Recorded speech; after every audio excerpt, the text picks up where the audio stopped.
እንደ ፈረንጆቹ አቆጣጠር በ2026 ኦንላይን ላይ ቢዝነስ የመስሪያው መንገድ ሙሉ በሙሉ ተቀይሯል። ባህላዊ ወይንም ደግሞ ልምዳዊ የኦንላይን ቢዝነሶች እያበቁላቸው ነው ወይም ደግሞ እየቆሙ ይገኛሉ።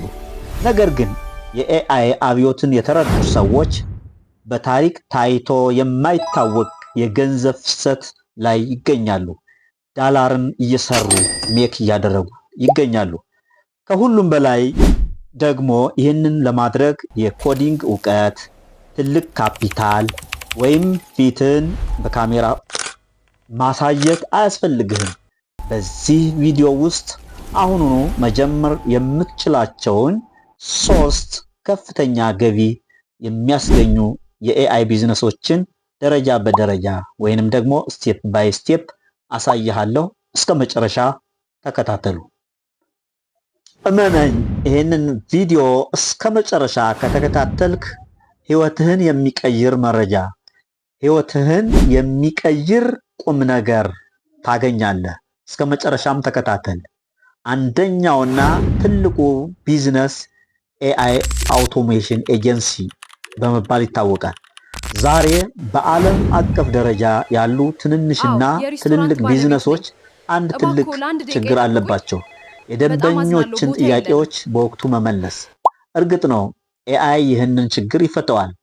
እንደ ቦትፕረስ ወይም ደግሞ ቮይስ ፍሎ ያሉ መሳሪያዎችን በመጠቀም ለአካባቢ ቢዝነሶች፣ ለሬስቶራንቶች ወይም ደግሞ ለኢኮመርስ ሱቆች የደንበኛ አገልግሎት የሚሰጡ ቦቶችን መገንባት ትችላለህ። ይህ አሰራር ምንም አይነት የኮዲንግ ዕውቀት አይጠይቅም። አንድ ቢዝነስ ለዚህ አገልግሎት በወር ከ500 እስከ $2000 ይከፍላል።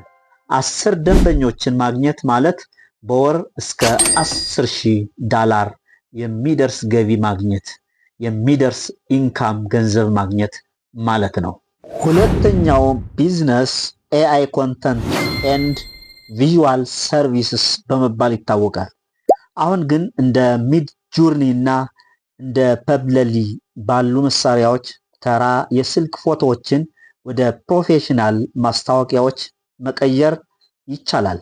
በሌላ በኩል ደግሞ የረጅም ቪዲዮ ባለቤቶች ይዘታቸውን ኮንተንታቸውን ወደ አጫጭር የቲክታክ እና ሪልስ ቪዲዮዎች ለመቀየር ጊዜ የላቸውም።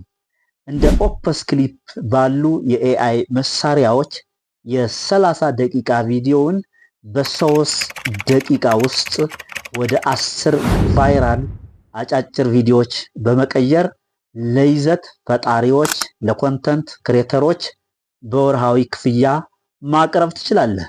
ሶስተኛውና እጅግ አትራፊ ቢዝነስ ፌስለስ ዲጂታል ኢምፓየር ነው። ፊትህን ሳታሳይ የራስህን ኮንቴንትና የዲጂታል ምርት ቢዝነስ መገንባት ትችላለህ። ታሪኩን ወይንም ስክሪፕቱን በቻት ጂፒቲ ወይንም ክላውድ ኤአይ ታዘጋጃለህ። ድምፁን ደግሞ በ11 ላቭስ ትፈጥራለህ። ምስሎቹን በረንዌይ ወይንም ደግሞ ሚድጆርኒ ትሰራለህ። እነዚህን አጣጥመህ እነዚህን ቀምመህ በዩቲዩብ፣ በቲክታክ ወይም በፒንኢንተረስት ላይ በመጫን የኮንተንት አውታር መገንባት ትችላለህ። በተጨማሪም ለሰዎች የሚጠቅሙ የኖሽን ተምፕሌትስ ወይም የኤአይ ፕሮንትን ስብስቦችን በመስራት በኢትሲ ወይም በጉምሮድ ላይ በመሸጥ ኢንካም ገንዘብ መስራት ማግኘት ትችላለህ። ኤአይን የሚጠቀሙ ወደፊት ይጓዛሉ፣ ገንዘብ ይሰራሉ፣ ይበለጽጋሉ። ኤአይን የማይጠቀሙ ሰዎች ወደኋላ ይቀራሉ፣ ይደህያሉ። ኤአይ የሥራ ዕድልህን አይወስድብህም። ነገር ግን ኤአይን የሚጠቀሙ ሰዎች ኤአይን የማያውቁትን የማይጠቀሙትን ይተካሉ። እነዚህን ቢዝነሶች ለመጀመር የሚያስፈልግህ ብቸኛው ጊዜ ዛሬ ነው። መጀመርና መሳሪያዎችንም መጠቀም መልመድ አለብህ፣ መልመድ ይገባሃል። ከነዚህ 3 ቢዝነሶች ውስጥ መጀመር የምትፈልገውን ኮሜንት ላይ ጻፍልኝ። የትኛውንም መሳሪያ በዝርዝር እንድሰራላችሁ የምትፈልጉትንም ጠቁሙኝ። ቪዲዮ ከተመቻችሁ ላይክ እና ሰብስክራይብ ማድረጋችሁን አትርሱ። በቀጣይ ቪዲዮ እስክንገናኝ ቸር እንሰንብት። መልካም ጊዜ